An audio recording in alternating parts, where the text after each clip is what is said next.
Good morning, and thank you for joining us on day one of the spectacular. I am Marta Vanegas. I am a member of the CCCBA's Board of Directors, and I would like to welcome you on behalf of the Contra Costa County Bar Association to the 27th Annual MCLE Spectacular. We are looking forward to a great spec this year and are excited to get things started. This session, Brave New World, an introduction to cryptocurrencies, non-fungible tokens, and regulated social media, is presented by the CCCBA's Business Law section. A couple of quick reminders. Our event and program sponsors are a very important part of our CCCBA community. They make it possible for us to provide events like this. Please support us by supporting them. Please take some time during this event to visit the virtual sponsor booths on the spec site. For assistance with any technical difficulties, head to the FAQs tab on the event's main page. Don't forget, while this program is pre-recorded, the speakers are available live in the chat to answer your questions during the presentation. They will also be available in the live Q&A immediately following the presentation. At this time, in my role as the Business Law Section's president, yes, I am wearing many hats today, I would like to introduce my fellow speakers. Ericka McKenna is a partner at McKenna Brink Signorotti. Ericka is a business law attorney whose practice includes general business counsel, entity formation and dissolution, entity restructuring, stock issuances, real estate transactions, and lease negotiations. And I am the shareholder of Vanegas Law Group, a boutique firm counseling individuals and small businesses in navigating the complex California legal landscape and resolving disputes utilizing innovative approaches. My main areas of practice are labor and employment law, business law, civil rights law, and general civil litigation. And finally, our first speaker is Jeremy Weinstein. Jeremy is a business lawyer in Walnut Creek and founder of our section and the current member of our Business Law Section board. He has written more than 40 articles and book chapters on cutting-edge legal topics. Publishers include Oxford University Press, Financial Times, Energy Risk, Environmental Finance, and Futures and Derivatives Law Report. And now, here is the show. Thank you very much, Marta. I appreciate your introduction, and I also appreciate your leadership of our section. My presentation today is on crypto and why it matters. And crypto covers a lot, and this is an outline of what we're going to go through today. And let's get started. What you've probably heard about most in the news is Bitcoin and cryptocurrencies. Cryptocurrency, all these items will interrelate, as you'll see as we go through this presentation. Cryptocurrency is a currency. It is maybe it's a medium of exchange. It's definitely something that people can trade. It is maybe a store of value that is part of the what is supposed to accomplish, but it's not issued by any national government. It's not a fiat currency. It's not gold, which is a traditional store of value. There's a large number of these currencies. There's probably more than 1,000. The most prominent and the one that you most see in the news is Bitcoin. We'll be calling it BTC. When you see BTC in the presentation, that refers to Bitcoin. And there's a number of platforms. There's a number of exchanges. A lot of them are scandal-plagued, and some of them are less scandal-plagued. Coinbase is a popular domestic exchange right now. It just recently went public. And on these platforms and in these exchanges, you can store or a holder of Bitcoin or whatever cryptocurrency is being transacted is stored in a digital wallet. And these wallets have cryptographic keys, hence the moniker crypto. There's a public key and there's a private key. And if you've lost your private key, you don't have access to your wallet anymore. So it's the ownership and the access is thoroughly integrated into having your cryptographic key in order to access your wallet. Bitcoin is created through what's called Bitcoin mining. And so the system tends to be self-reinforcing. There are transactions that take place in Bitcoin, and we'll get into that they take place on what's called the blockchain. And in order to validate transactions, there are mathematical problems that are solved by what are called miners. Early on in the process, mining wasn't as relatively energy intensive, but now it costs about probably $8,000 worth of power to mine a single Bitcoin. There's a lot of controversy over the amount of energy that is being taken to mine these Bitcoins. There's lots of statistics that Bitcoin mining in China consumes more energy than Norway. There's a transition from proof of work mining to what's called proof of stake mining. Ethereum, for example, is going to be going through that transition next year. And so it's part of the politics of Bitcoin, how much energy is being used. It's very much a Wild West. The pricing is highly volatile. There's lots of thefts and frauds from exchanges, and these thefts and frauds are staggering in terms of their dollar amounts. An exchange could lose $4 billion worth of Bitcoin. There's no user-friendly interface. Once you have sent something, if you've made a mistake, that's irretrievable. It's done. Bitcoin, because the transactions are pseudonymous, they're not using your name, they're using the accounts that are cryptographically rendered pseudonymous, but they're still identifiable, have rendered the Bitcoin and cryptocurrencies as the medium of transaction of choice for money laundering. And several years ago, there was a market, kind of a eBay for drugs and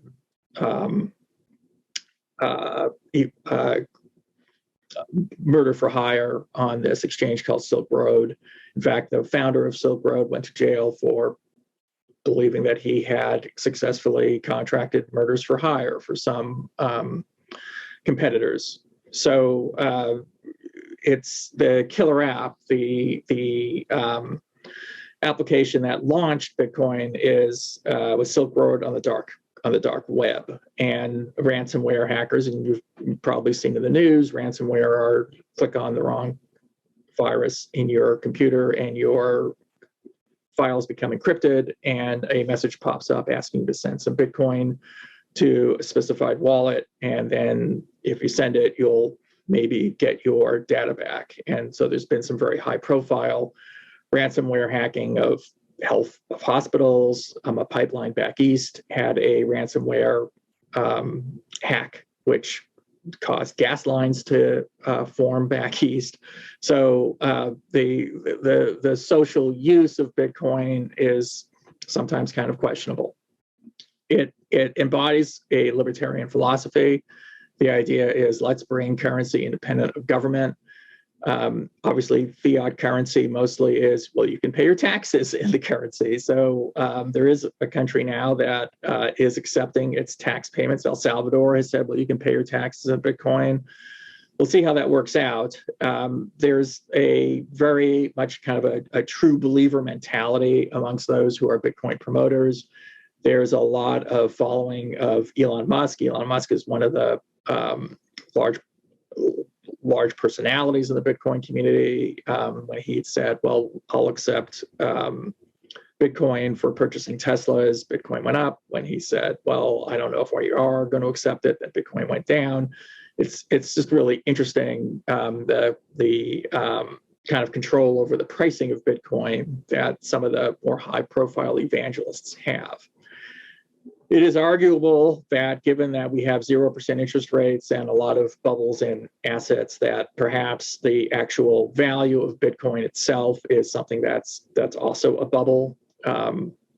Whether this is tulips in 17th century Holland or whether this actually is a store of value, we'll see when interest rates actually happen.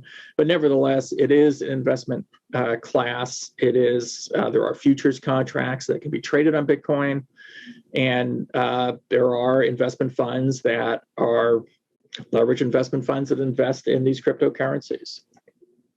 Bitcoin is traded The cryptocurrencies, Bitcoin, and all others are traded and validated on what is a giant public ledger, and that ledger is distributed. Everybody who uses it has access to the entirety of the ledger, and a transaction just becomes a validation that is added to the end of the ledger.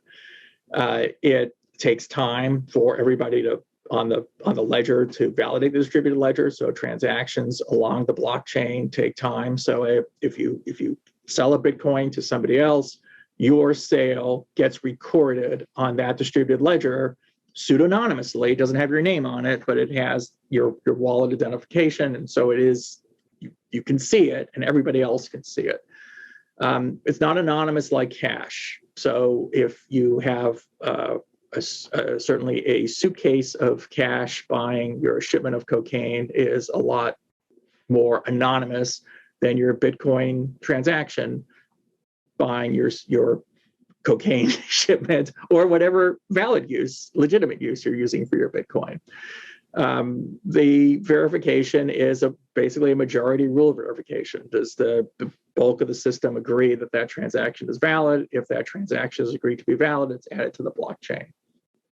The prevalence, as I've mentioned, of the use of Bitcoin and these cryptocurrencies as the currency of choice for organized crime and ransomware hackers is the development of forensic firms that are very good at tracing transactions. So you now have forensic firms that have developed that are good at saying, okay, where did the Bitcoin go? How do we trace it through?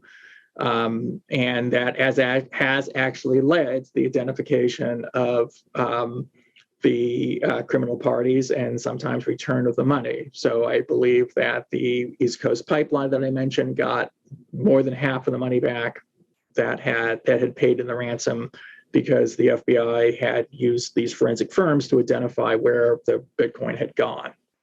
MasterCard just bought CipherTrace, that is a forensic firm on cryptocurrency distributed ledger transactions that had funding from the Department of Homeland Security and the Defense Department, as well as venture capital funding.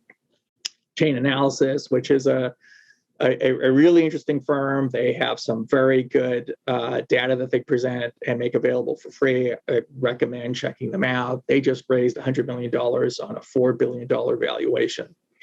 Distributed ledger technology is the key revolution of Bitcoin, and whatever happens to Bitcoin, distributed ledger technology is here to stay. Distributed ledger technology is a major revolution and a major change in commerce, and it is at the very early stages of penetrating commerce, but it is going to be a huge influence. And what distributed ledger technology does is it disintermediates trusted parties. So normally when you want to give somebody money or send money, Venmo somebody, or if you want to write somebody a check, anything other than cash that you're handing, if it's giving money to somebody else, it's going through a bank. The bank is the trusted party. If you're using something that requires escrow, hey, the money's going to come in, and the whatever it is that you're selling is going to come in, and the parties will release the signatures to each other at the same time. That escrow holder, not necessary if you use distributed ledger technology, because it happens automatically on the blockchain. The financial services industry is very nervous because they are the trusted parties that are traditionally being used in the monetary system. And so to the extent that technology is able to disintermediate these technologies, they're looking to adapt so they don't get run over. So this is sort of an introduction of digital photography. Kodak completely missed out on this, didn't understand that people aren't going to need film anymore once you have digital technology. If you're a trusted party, you've got to understand people aren't going to be using trusted parties anymore if you've got technology that allows you to avoid them.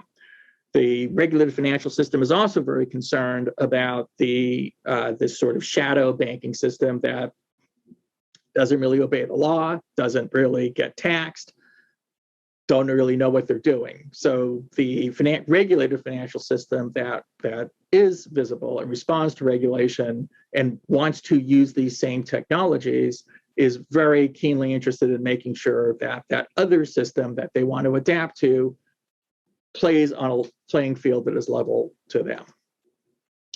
Distributed ledger technology, and you'll hear more about this, as well as some very nice illustrations that Ericka will present, allows the use of what are called smart contracts. So smart contracts are an agreement to use computer instructions and the distributed ledger technology to have basically an if-then execution of a contract. The distributed ledger technology used for smart contracts is on Ethereum. Ethereum can only handle about 15 transactions a minute, which can't really support a global smart contract network. But there are the secondary aggregator platforms. So you can go on these other platforms, they aggregate their transactions, and they'll batch it into Ethereum. So it would theoretically expedites the process. We'll see as we get more transactions. The digital platforms can be used to write the contract that then gets exported into an Ethereum or smart contract distributed ledger. IEX is a company that is, for example, working on energy contracts where you can have a renewable energy contract that issues smart contracts on the various components of the contract. Industry groups are developing modules so they can cause their smart contracts to be presented in modules for execution. So, for example, the International Swaps and Derivatives Association has developed modules for derivative transactions. It is automated, and people have talked about it as well. It's automated. This is what's going to happen. So you can't default. It actually forces you to perform.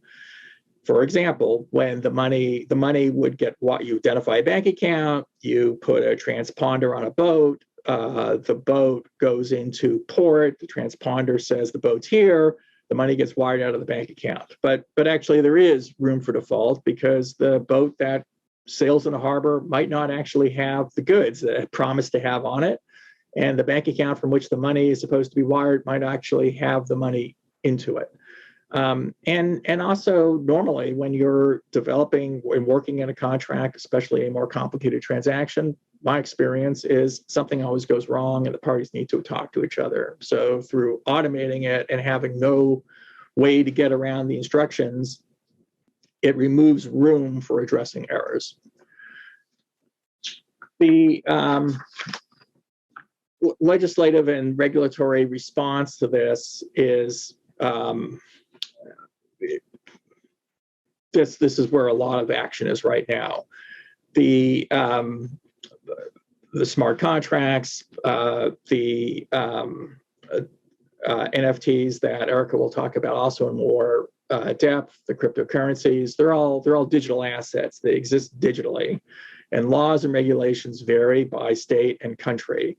And some states and countries are worried about what could be happening domestically. Others are looking at America's development of the technology companies and seeing these trillion-dollar enterprises in Silicon Valley and saying, well, I don't want to squash that. Maybe another trillion-dollar enterprise will come out of this.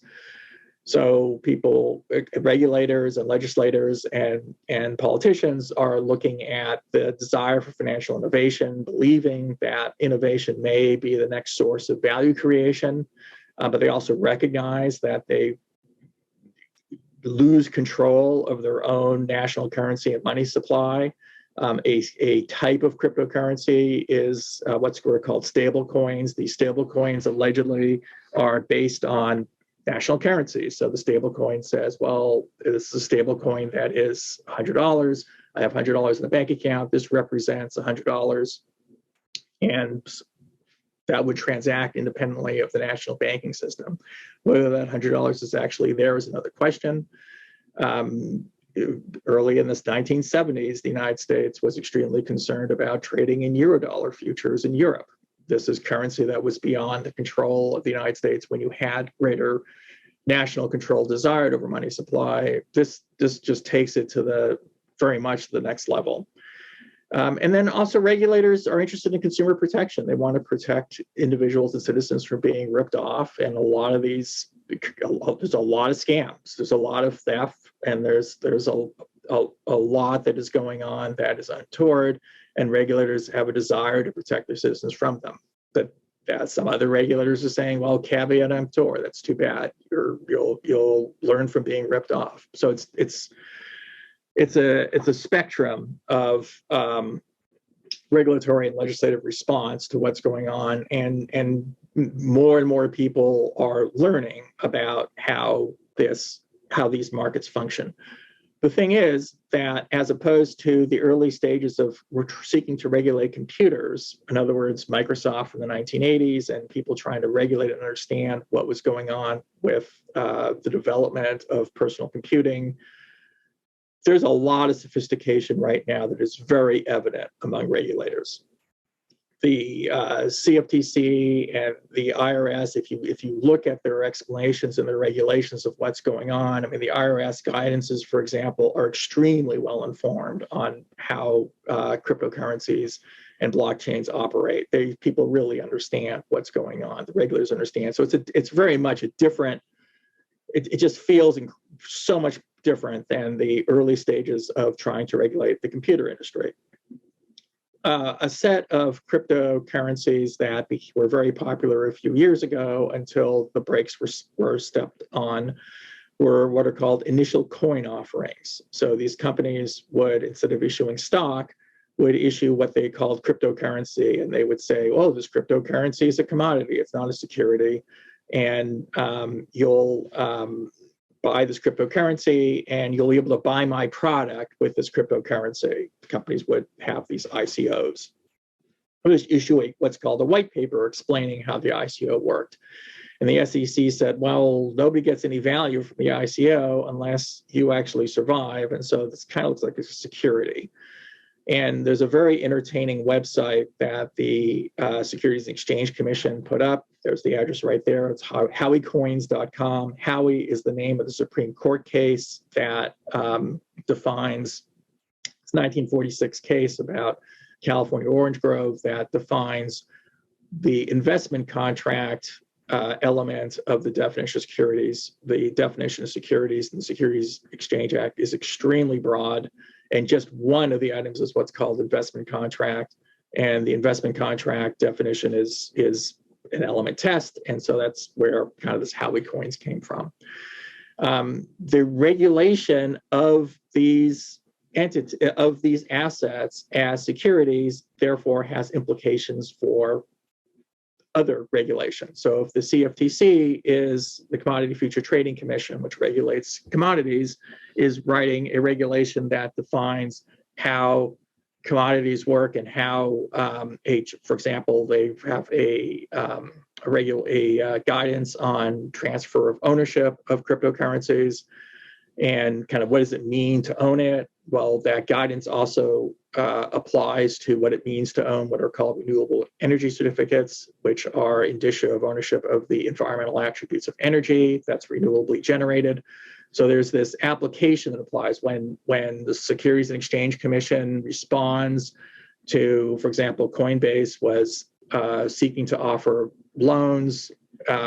The Securities Exchange Commission provides guidance on what it means for them to have a loan in a cryptocurrency. That's going to have an application in terms of what it means to be a security. What's the definition of a security? The Office of the Controller of the Currency in 2020 granted banking licenses for national banks to engage in activities relating to cryptocurrencies. Some might argue, which would include me among them, that the OCC was kind of acting a little fast and a little blind. I don't know that the OCC showed the same expertise that the IRS, for example, showed in its guidance, and that the current chairman of the SEC, who taught cryptocurrencies when he was a professor at MIT between administrations, showed. And so the new administration is putting the brakes on the Office of Control of the Currencies banking licenses on crypto services.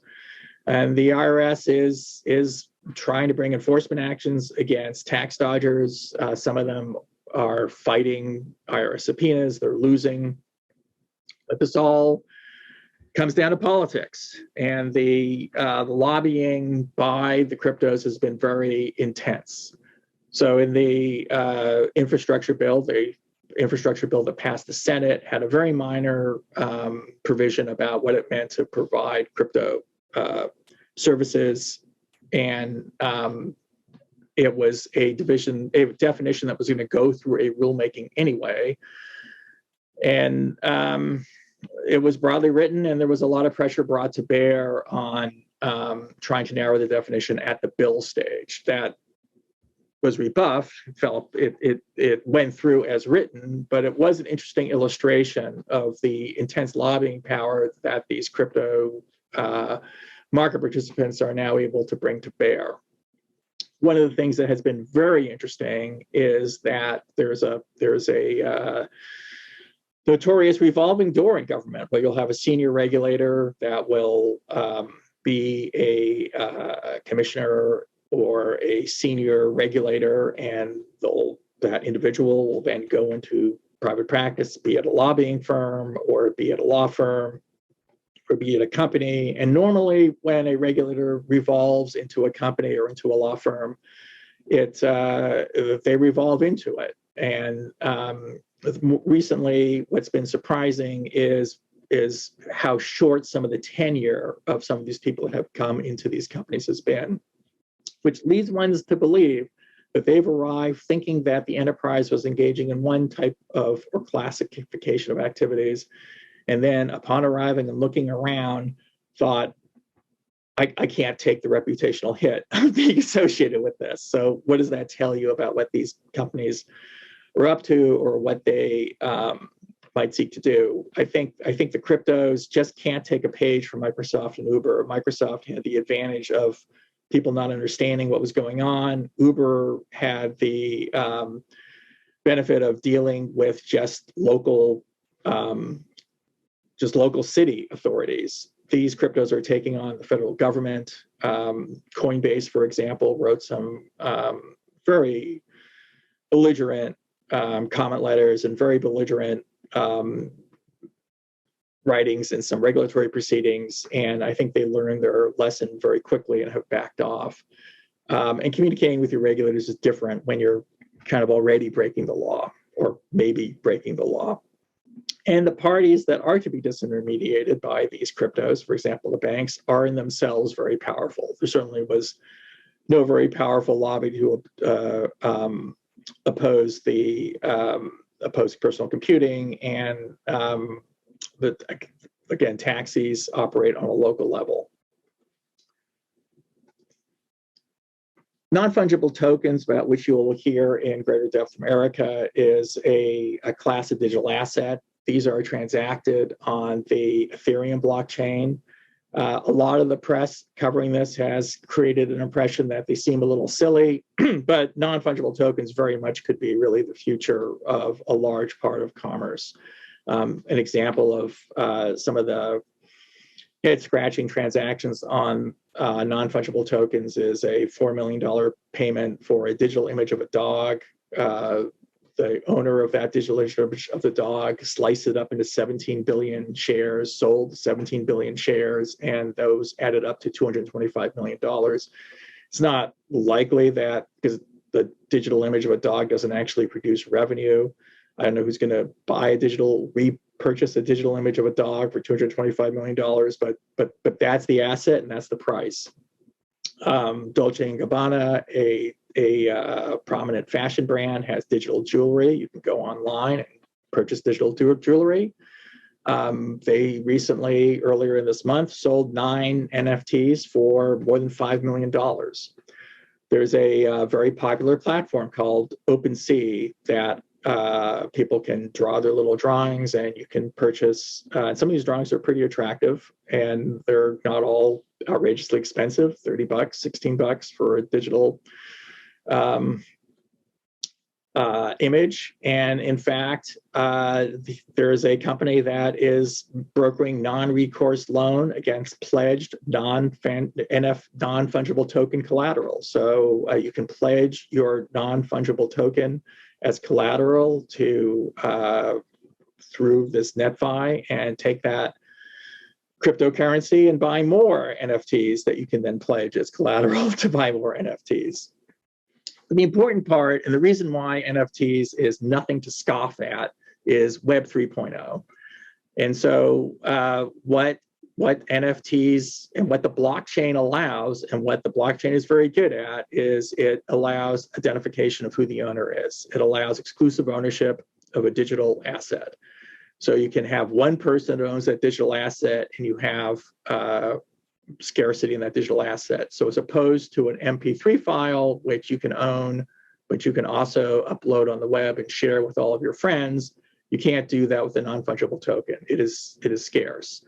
And so what that means is that if you're a musician and you want to sell ownership and the right to listen to your song, you can disintermediate Spotify. You can sell directly a ownership in the asset that can listen to your song, and you don't have to go through Spotify. You don't have to worry about your MP3 file being ripped off and pirated. You can directly sell to a buyer. Now, obviously, the most likely use is not going to be musicians, it's going to be music companies, but it is a kind of a complete inversion of sort of what the web had been doing, which is here you have these files that anybody can access, anybody can use.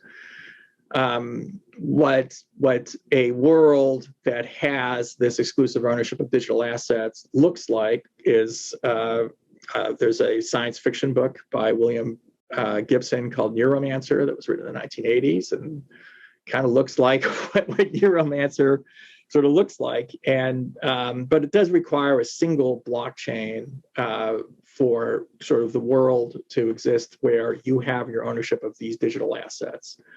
There's a game that has recently been published that allows you to create your own art through your digital memories and upload them and sell them in your own sort of avatars. So again, this is an example of sort of again, harking back to Neuromancer, where you can kind of create yourself and sort of be a something on this blockchain.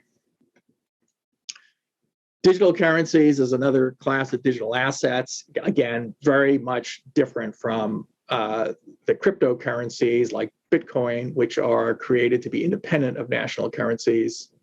These national currencies are intended to be controlled by a nation's central bank. The central bank is the US Federal Reserve is studying a digital dollar and looking at having this technology. And as it prepares to introduce its own digital currency, China has banned Bitcoin from Chinese people having access to Bitcoin, and Bahamas has introduced a national currency. Again, this is a result on a non-anonymous blockchain. You can be treated and you can be traced, and so it has the exact opposite of sort of what the hype has been about, where what you do with this currency can be seen by whoever has access to identify the pseudonymous wallet holder. But the central banks don't want to put the national banks out of business by disintermediating the depositors. So again, this is why this is under significant study. I think the fundamental flaw for Bitcoin is that it involves cryptography, and the cryptography is not crackable right now. But if you look at how you had a computing power in your pocket that is now a multiple of what anybody had access to or the world had access to 50 years ago, think about what that's going to mean 50 years from now. And that means that cryptocurrency and whatever's on the blockchain has a fuse that will blow when the technology gets such that anybody has access to being able to crack the technology. At some point, it doesn't become economic to mine. Once it doesn't become economic to mine, then the people who are maintaining the blockchain and having the transactions take place no longer have any reason to do that. So that represents a fundamental flaw. And we'll see how that gets addressed, because once you're immutable, you can't change it.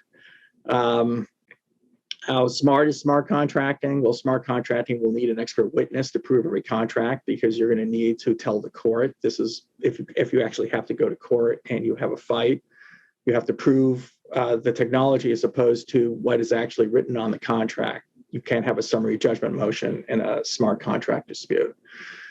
With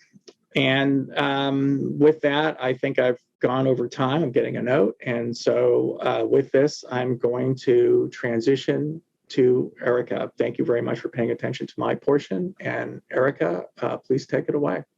Great. Thank you, Jeremy. That was wonderful. All right, let me share my screen here.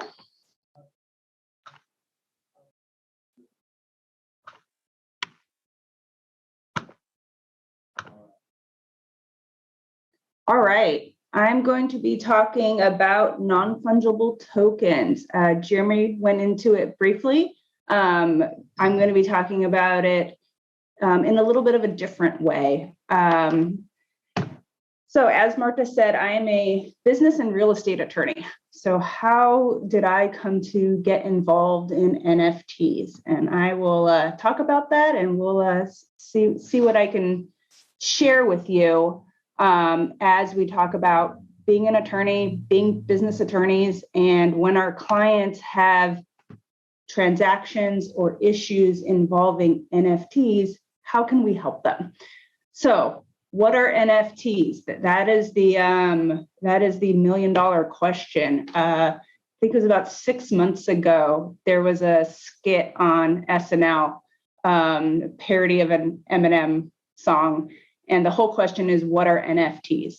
And catchy skit, fun song, but I think purposely it didn't really explain what NFTs are. And that's because NFTs are somewhat difficult to wrap your head around. But when you really break it down, we can figure out what they are. So they've been all over the news. Everyone is wanting to buy NFTs. Everyone's wanting to sell NFTs. And you read in the news that they're going for millions and millions of dollars. So why? What are they? Here are some recent news stories. Jack Dorsey tried to, sell his first tweet as an NFT. This YouTuber recorded himself skateboarding, and that NFT went for millions of dollars, I believe. So they're all over the news, but what are they? So let's break it down. Non-fungible token. What does that mean? Well, non-fungible, that just means it's a unique asset. There is only one of them. And token just means it's proof of ownership. It's the title. So when you put that together, what does that mean? Okay, non-fungible. We'll compare that to fungible. Fungible is like cash. In the crypto world, if I have 5 Bitcoins and you have 5 Bitcoins, well, we both have the same thing. That's different than non-fungible. Non-fungible means there's only one. So think of just as cash is fungible, the Mona Lisa is non-fungible. There's only one of them. There might be reproductions and copies, but there's one original. That's what non-fungible means. Token. Token just means it's the evidence of ownership. It's the title to your car. It's the pink slip. It's what proves that you are the owner of the asset. So if you break it down, an NFT simply means it's a unique asset that comes with title. Jeremy went quite at length into this, so I'll go over this quickly. But NFTs are recorded on a blockchain. Jeremy went quite into what the blockchain is, so I won't repeat that. Just showing how NFTs and blockchains are really becoming more mainstream. Here's an example. Recently, I asked for a recorded document from a recorder. This is in Clark County, Nevada. And when I got the recorded document, it came with an Ethereum ID on it. Clark County, Nevada, the recorder's office, they are putting recorded documents on a blockchain and everything comes with an Ethereum ID. I thought that was pretty fun to see that a government entity is getting on board. Here is just so the next page of that recorded document, you could see at the top left, it comes with the Ethereum ID. So you know that is the document that you got because every page has that Ethereum ID on it. So they are popping up. So the creation and resale of NFTs is handled by smart contracts. Jeremy went into smart contracts and what they are, but they're self-executing. Once terms and conditions of them are met, they automatically execute. The actions that are meant to take place happen automatically. So smart contracts and NFTs, what are we going to get into? So oftentimes when you resell an NFT, royalties are paid. The initial owner will usually build into the agreement that they will be paid royalties on the resale. So this is all built into the initial smart contract. It executes automatically. Examples of NFTs. Most people, when they hear NFTs, they think of digital art. That's the most well-known example of NFTs, whether it be a picture, a meme, a GIF or a GIF, however you decide to pronounce that word. That's what most people think of when they think of NFTs, is a digital asset. Digital art is what a lot of people think of. But they aren't always digital. NFTs and blockchain technology in general are starting to make their way into physical assets. And so that's what I'm going to talk a little bit about, is relating NFTs to physical assets. One area that NFTs are starting to be used is with collectibles, sports memorabilia, wine, luxury goods, any sort of high-end asset where you want to know the provenance of it, you want to confirm the authenticity of it. NFTs are starting to be used to sell those physical assets. Because again, take it back, break it down. NFTs simply mean it's a unique asset and it comes with a certificate of ownership. It happens to be on blockchain technology, but you can use NFTs to sell unique assets and they come with title. You can see the provenance. What I wanted to talk today about, though, is real estate. So can you sell real property via an NFT? Well, people are trying. They're starting to try. This was in the news about 6 months ago. Someone in Southern California was attempting to sell their house via an NFT at auction. The last I checked, it did not sell. It did not work.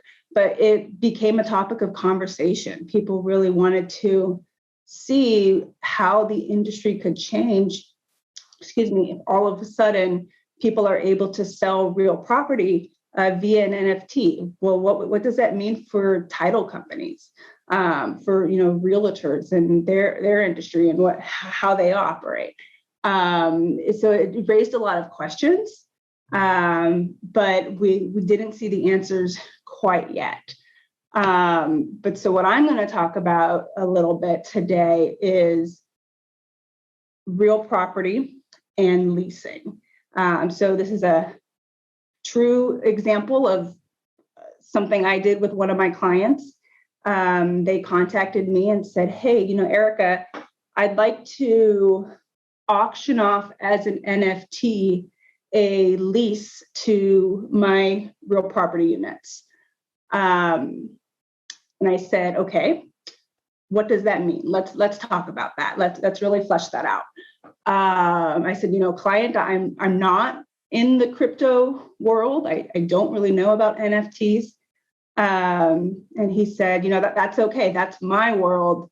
I just need you to do the legal side of it. I need you to help me with the things I'm not thinking of. I said, okay, great. Let's do that. Let's issue spot. And let's really talk about what you're trying to do. So client owns a building, has, a number of residential condo units in it. He wants to auction off rights to that condo for 75 years. And it will come with a lease. The monthly rental rate will be $1 a month. And it will be coupled with a digital asset as well. You'll get digital rights to property in addition to the physical property. Okay, how do we do that? Let's talk about it. So as an attorney, I was not in this world, but let's start to think about it. Okay, we're essentially selling real estate. What are we going to be triggering? Are we going to be triggering reassessment? What are the tax implications? Are there securities issues that we need to be discussing? What are the estate and trust implications of auctioning off rights to something for 75 years? What are the potential IP issues when it comes to the associated digital asset? So it was a fun exercise. We talked about all of the different scenarios of this is a new industry, but let's talk about all of the current laws that exist and how they may be triggered and how do we address those. So I'm happy to talk a little bit more about that, but I will stop for now because I'm going to move on to Marta, and she's going to talk a little bit more. Thank you, Ericka. Finally, I feel like maybe I have a little bit of an understanding of NFTs, maybe. I'm going to share my screen and start the slideshow.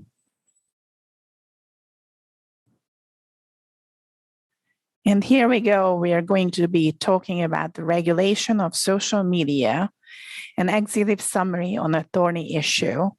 This is a very brief summary, and I want to let everybody know that this was recorded on October 7th. So any later coming news I was not aware of, and therefore I cannot predict them also in this. So because I'm a cool mom, when the question came up, who am I decided to share with you all of my social media logins. So you can see the multiple personalities that I am crafting online. So there is a, liberal firebrand on Twitter, mouthing off till the end of the last political administration. There is a Facebook and Instagram account there where you will only see my baby cats and my food. And there is my LinkedIn where I am professional and polished, at least I hope so. So while we all use social media, we don't really know what it is. What is the definition of social media before we start talking about how it is regulated? It's useful to have a definition. So according to Section 230 of the Communications Act of 1934, which was actually inserted into the Act in 1996 with the Communications Decency Act, social media fits into the definition of interactive computer service providers. So it is an internet-based service that is interactive, allows individuals to develop individual profiles and profiles for their groups, then they can join these groups. As individuals and as groups, they can make, share, view, and interact with content, connect with other users, and join groups that others started. So users post and access content through a website or application on a computer or mobile device. I just want you to all kind of wrap yourself, your thoughts around how brilliant it is to have something that makes you money for which you are not creating a word of content. As lawyers, we all struggle with the blank page when we have to create content. It took me maybe 2 months to come up with the material and the scope of this presentation, because if you dig into it, it can be really, really huge as Facebook, Twitter, Instagram, WhatsApp, LinkedIn combined, and all of their resultant legal problems. So when you start a social media company, you basically are benefiting from users wanting to create and post content and wanting to read other people's contents and wanting to communicate and directly and indirectly and engage with each other. So the distinguishing features of social media for the purposes of this presentation and for this definition is that there is user-created content. What you see on the media is produced to you by an algorithm. And the algorithm is programmed to continue engaging you with the content that is put on by others. The goal is basically to buy eyeballs and time. So more users using it longer is the benefit. The users form the networks, create affinity groups, and benefit from the relationships of their relationships. So that's the problem with the algorithm that we kind of started to tap into a few years ago. Basically, after the 2016 election, we all realized that there is a benefit of network effect to the social media companies. The more people use a particular network, the more people will want to join that network and not an alternative. So people use multiple social media platforms, and each of these platforms then compete for your time that you spend on their content. And therefore, the algorithm is incentivized to prioritize the highly engaging content, which is usually the controversial topics, what's called clickbait. And this results in the high engagement creating high engagement. Popular posts become even more popular posts. There is no telling who created the original post and why it becomes popular at a later time, posted by somebody else who is basically piggybacking on somebody else's content. But another factor of this is that popularity is going to be the driving factor and not veracity, not truthfulness, not validity, and not the level of respect for the source. So the social media platforms are all created in a very democratic way. Anybody can join, so I can join and the New York Times can join. I can write a short blurb and the New York Times can write a short blurb. That results in a flattening. Everything you read on social media appears to be equally valid. And so you have to, it's supposed to be all content seems equal. So what you look at all seems equally valid to you as you're reading it. You really have to engage in critical thinking to know who is the source. Is the source that's posting this benefiting from posting this? Are they provoking me to hit like, to read it, to engage with this content? The algorithm looks at how long I was engaging with the content and how many people were clicking on the content. So it's all very quantitative. But we all know, especially lawyers, we all know not all cases are equal in the way we are citing to them, and not all sources are equally trustworthy. And so when we say to our children, for example, be very careful what you read and believe on social media, you have to be always very careful with what you believe, even from news organizations. There are many, many corrections that come out later, but on social media, it just is a flood of information coming at you, seeming to be all equally trustworthy. So let's just say what we are not going to talk about it today. I just mentioned the children, but I don't really want us to focus on the children. We are not going to talk about the effect of social media on its users. This was widely discussed this week. This is the week of October 7th in the news. But that conversation is entirely beyond the scope of what I want to talk about.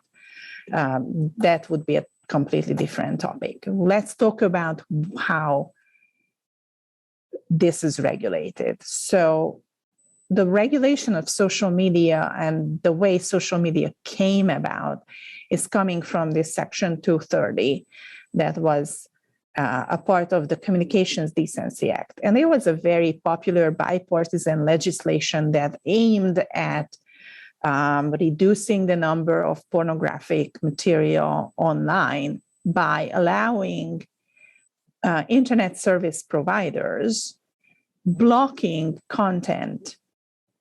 So there was this 27 words that created the internet, which is now a title of a book that says no provider or user of an interactive computer service shall be treated as the publisher or speaker of any information provided by another information content provider.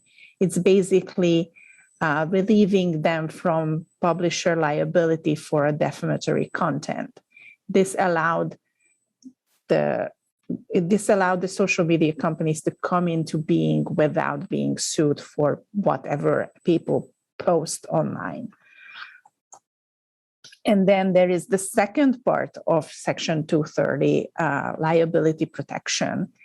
And that is what the initial intent of the statute was, to allow these companies to block, throttle, slow down, hide, de-emphasize, flag, screen content that they consider to be, and there is like a laundry list of terms, but basically filthy pornographic content, whether or not that content is constitutionally protected. Now, just as a caveat, these are private organizations, private companies. This is not the government censoring the content. This is the private company saying, we are not allowing this content on our website. But yet again, they had to be allowed explicitly to block this content. And then there was a bunch of things that were carved out from this broad permission to block and screen content. So, of course, federal crimes can still be prosecuted. State crimes can still be prosecuted for the underlying action, but the internet service provider is insulated from that liability. And then they also allowed for a civil action for sex trafficking to continue if the sex trafficking was enabled by the internet service provider. So for understanding where we are now, let's look at how is content moderated on social media. Social media policies prohibit usually some graphic violence, child sexual exploitation, hateful content. They can suspend, they can take down, they can block, they can flag. But there is no uniform standard. Each of the companies have their own standards. So there is a wide variety of what kind of behavior they are going to tolerate. There is also a variety between different social media companies on anonymity of content. So on Twitter, somebody can create multiple accounts. You can create an account that is, for example, Jeremy Weinstein's beard talking to you about crypto, and that will be a parody account, and that's possible. Theoretically, on other forums, you have to say who you are, and you have to be your authentic self, and you can be even verified that that's who you are. The social media companies are not required to share how they moderate. Some companies voluntarily release how many they have flagged, blocked, suspended, etc. But they can use users, they can use third-party content moderators or their employees, and they can use AI to filter content. So what we have now, and why we are talking about it today, is that there has been a lot of misinformation spreading on social media due to the COVID-19 pandemic. Not that that was new, because since about 2014, there has been a lot of misinformation in the political sphere, but its negative effects kind of multiplied when the misinformation was about a deadly pandemic, and people started to do really silly things because they have read this on social media. And I recall that flattening effect, that everything you read seems to be really valid. It's been on there, and people believe sometimes their neighbor's neighbor, or their neighbor's third cousin's uncle's neighbor, when they post content about the pandemic, more than they trust the government authorities. So the problem with checking for misinformation on social media is that fact-checking and side-checking are both labor-intensive. You recall this from your law school days. And information can spread from one service to the next. It may proliferate on the other service, even if it was removed or flagged on the original site. And information can be recontextualized so that the AI cannot read it. So your text is being reshot as a screenshot or as an image and then reposted, and then AI will just read it as a picture and will be unable to read the actual text, and you have to actually hire a person to read it. So there were several solutions proposed to this problem. Interestingly, both liberals and conservatives jumped in with their own recommendations. For example, the agency-level proposal originated with the Trump administration that in 2020, in the middle of the pandemic, requested FCC rulemaking to clarify the circumstances under which a social media company restricting access to content would not be immunized by Section 230. And then the FCC asked their lawyers permission to do this, and the lawyers said that the FCC has authority to interpret Section 230. However, the conservative FCC chairman, Ajit Pai, said that he's not going to move forward with this rulemaking during the remainder of his tenure. However, the FCC will be moving forward with rulemaking at some point in time. There have been several legislative proposals on two aspects of Section 230. One is the throttling, restricting access to content. There has been an allegation leveled at social media companies that they are biased against conservative voices in a particular way. And these bias restrictions are amounting to censorship. And the other legislative proposal type is targeting misinformation and requiring social media companies to do something about it. What that something would be is very complicated, and none of these really garnered a lot of votes or moves or momentum behind them. And there is often an antitrust solution that is talked about in the news. Let's break up the monopolies because Facebook owns Instagram and WhatsApp, Google owns YouTube, Microsoft owns LinkedIn. It's a very small ecosystem.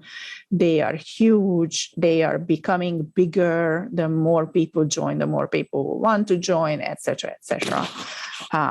What is the justification for these regulation proposals. As I mentioned, there is the censorship concern.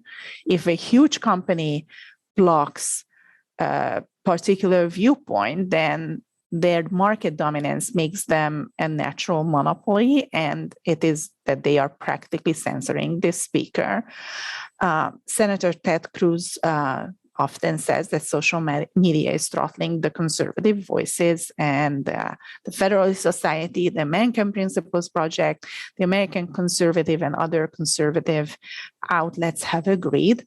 There is another justification coming from more liberal circles that are worried about social media bullying and about terrorists using social media to recruit and fund their operations. So it has moved beyond the bullying aspect, and it is now looking at counterterrorism. Social media can be so negative that even content moderators have filed claims of mental distress for having to review the content on these sites, and they have received a sizable settlement. And they flagged an interesting Fordham Law Review article for you by Daniel Keats Citron and Benjamin Witz. The Internet Will Not Break, Denying Bad Samaritans, Section 230 Immunity. That is quite a good read. But what are the problems with these recommendations? Creating a requirement now that the social media companies must moderate would actually enshrine the large social media companies' monopoly, because a new company could not enter into the market without hiring the content moderators, and they probably don't yet have that financial backing to allow them to do so. So there would be an increased cost of entry into this market. The creation of a regulatory agency to do this work for the social media companies would again reinforce the monopolies or natural monopolies of the currently existing larger social media companies, because they would be relieved of the cost of hiring their own moderators.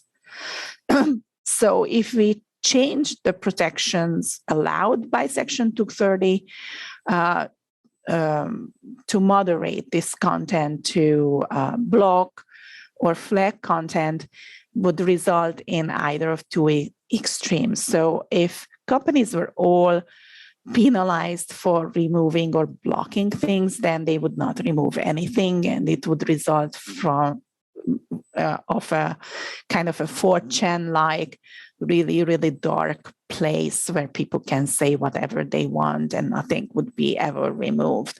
And I think it would not be very attractive to the target audience, which is, I think, white middle-class women in their middle age like me.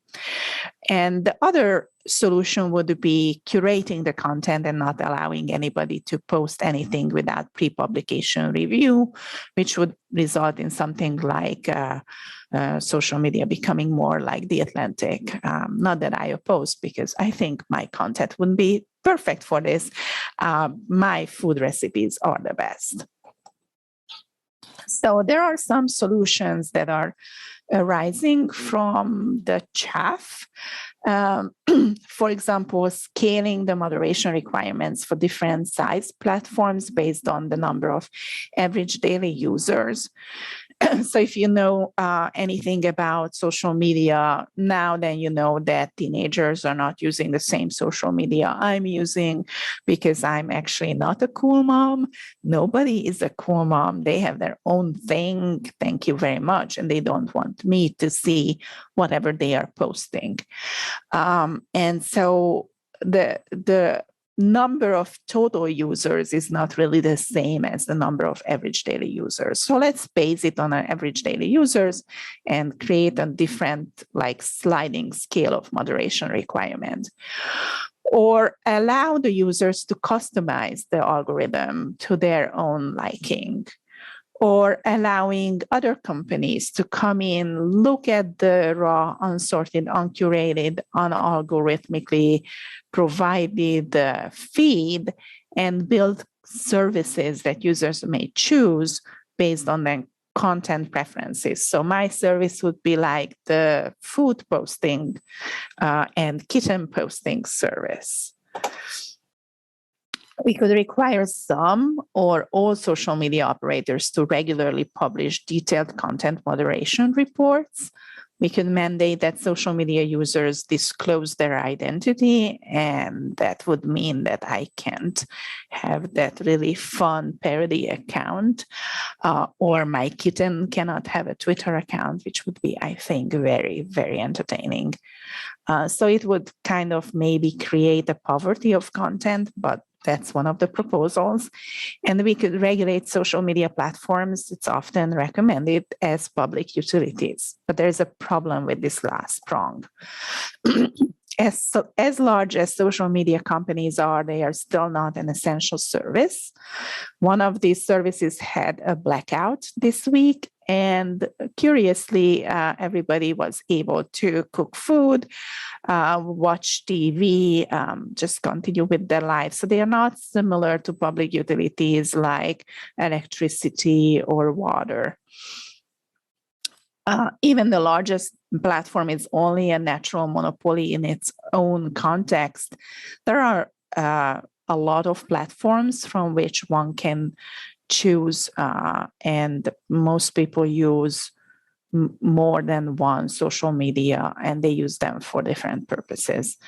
And the internet is limitless. There's no upper number of how many websites, how many services there could be, how many I would join. Probably there is a upper limit to that, but I think what people do is people jump from one to the other and always go with the new kid on the block, while they always somewhat maintain their old accounts.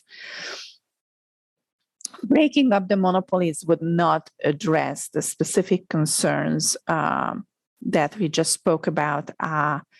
It would be the similar ineffectual thing as just saying, it would just create more of the new companies and new platforms that people would be able to join.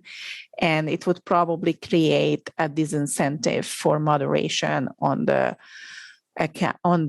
companies that were broken up, and it would result in the exact opposite of the effect of what they are looking at. And just because something is big and a really popular thing and people love using it, it doesn't mean that it has to be broken up into smaller pieces. And there is no way to really break it up in a way that makes sense with respect to the problem that the algorithms are. There just would be more things with the same algorithmic flattening effect newsfeed. So that was my share of the presentation, and now I'm going to give it back to Anne and then see you all at the Q&A session following this. Thank you so much.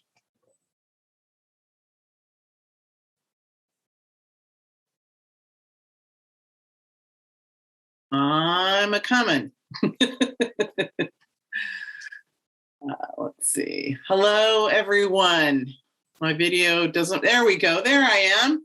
Hello, everyone. I'm Ann Wolf. I'm the Education Events Director for the Contra Costa Bar Association. And I just want to thank Marta and Jeremy and Ericka for this very timely, thought-provoking presentation. Very interesting information, and maybe a little bit of outside of the lawyer wheelhouse, but something that's going to be important going forward.